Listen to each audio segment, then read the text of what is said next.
The morning sun spilled gold across my backyard as I watered my tomato vines, the air heavy with salt and summer. My phone buzzed in my pocket, and I nearly ignored it, thinking it was just another spam text. But when I glanced at the screen, it was a message from my nephew, Tim. "Uncle Dan, this your beach?" Attached was a flyer that made my grip loosen, the hose slipping into the dirt. It was a garish, beach-colored poster advertising the first annual HOA Seaside Festival. Live music, craft beer, a bonfire, and a sprawling seafood buffet, all set on my private beach, the one I'd owned since 1991. My gate, my sand, my solitude. Not a whisper from the Homeowners Association had reached me. No call, no email, not even a note taped to my door. What stung most wasn't the audacity of their trespass. It was the smug quote at the bottom in bold, italicized print. "Hosted with special permission from our cherished community land contributor, Daniel Harper." That was me, and I hadn't given anyone permission. I knew instantly who was behind it. Susan Caldwell, HOA president, neighborhood dictator, a woman whose smile was a weapon and whose voice could sour honey. Susan had ruled our quiet coastal enclave like a general for years, her clipboard a scepter, her rules a guillotine.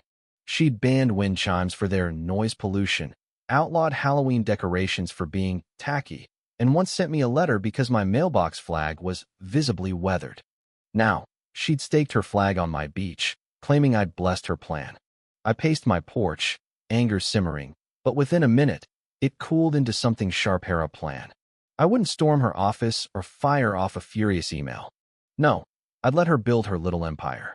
Let her hire the band, set up the tents, and invite the whole town to my shore. Then, on the day of her triumph, I'd lock the gate. Susan thought my silence at HOA meetings meant I was soft, oblivious. She didn't know silence could be a trap. My beach was mine, legally and unequivocally, marked in county records with a clarity even Susan couldn't twist. I'd caught her once, years back, measuring my fence line with a lackey, scribbling in her notebook like she was plotting a coup. She thought I was too old, too detached to care. But I had 3 aces, ironclad land deeds, a lawyer named Laura who despised HOA overreach as much as I did, and the only key to the rusted gate that guarded my beach. I tested it that week, oiling the hinges, reinforcing the posts, and adding a steel bar for good measure. The lock clicked shut with a satisfying snap. The week before the festival was a spectacle of Susan's hubris. From my kitchen window, I watched her orchestrate chaos like a stage director. Tents rose, food trucks parked, and Susan, in a neon orange sun hat with a walkie-talkie clipped to her belt, barked orders. "The lobster boil goes left of the volleyball net. And tell the drummer he gets 10 minutes, max." I'd stroll the beach at dawn, coffee in hand, waving at workers who didn't know they were trespassing. Susan even nodded at me once, her smile tight as barbed wire. I waved back, playing the part of the doddering old man she thought I was. Let her believe she'd won. The night before the festival, I slipped out under the cover of darkness with a new industrial-grade padlock from a hardware store 2 towns over. I tested the gate, slid the key under my mattress, and slept like a man who'd already won.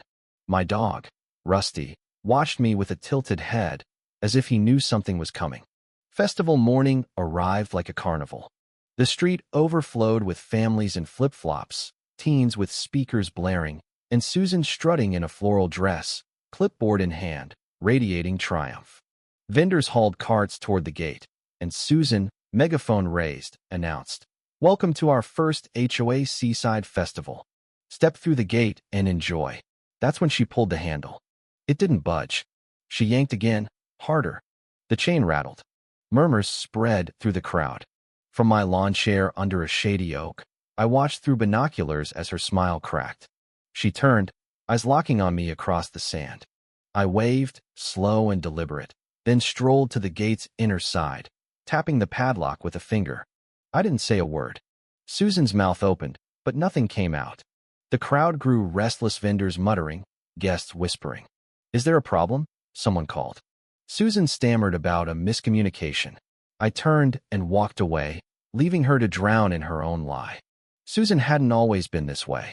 When she moved here 7 years ago, she came with cupcakes and charm, handing out business cards and praising everyone's lawns like a politician.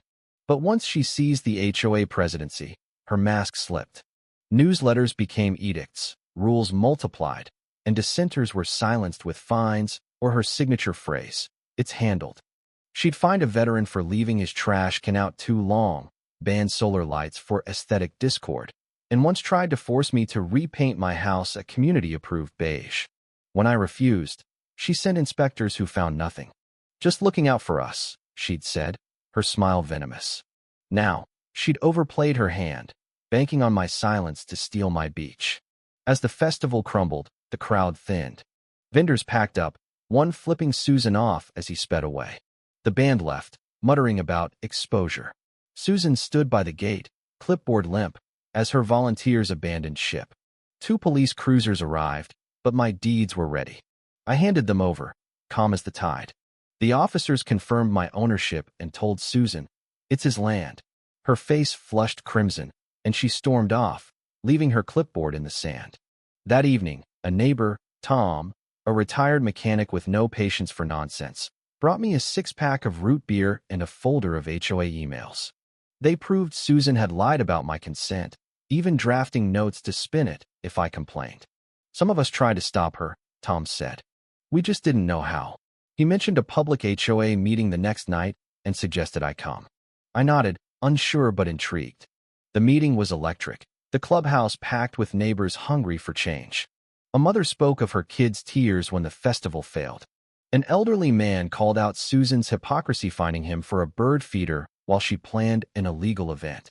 When someone shouted, "The newsletter lied," Susan's ally, Mary, admitted Susan dictated its wording. I stood, holding Tom's folder, and read her notes aloud. "If he complains, say it was a misunderstanding." The room went silent. Susan's defense blaming volunteers, claiming she assumed my approval fell flat. Tom called for a vote on her leadership. Hands shot up, and Susan was ousted, her face blank as she walked out, purse clutched like a lifeline. The neighborhood changed after that. People lingered on sidewalks, laughed more, ignored old rules. The HOA, led temporarily by Tom and a rotating council, drafted transparent policies, including a Harper clause requiring written permission for private land use. Susan sent me a letter weeks later, a half-hearted apology dripping with resentment. I filed it away unanswered. She faded from view, her house quiet, her influence gone. Slowly, I opened my gate not wide, but enough. Teens cleaned the beach one Sunday, sharing lemonade. A couple borrowed the key for their grandkids' sandcastles. The picnic table Tom and I rebuilt became a hubba chest set appeared, then towels and books, all shared without fanfare. One evening, Susan walked by the gate, alone, no clipboard. She slid a note underneath. "I was wrong. You were right." No signature, just surrender. I left it there, untouched. The beach became a quiet symbol, not of control, but of respect. Neighbors gathered for sunsets, no flyers needed.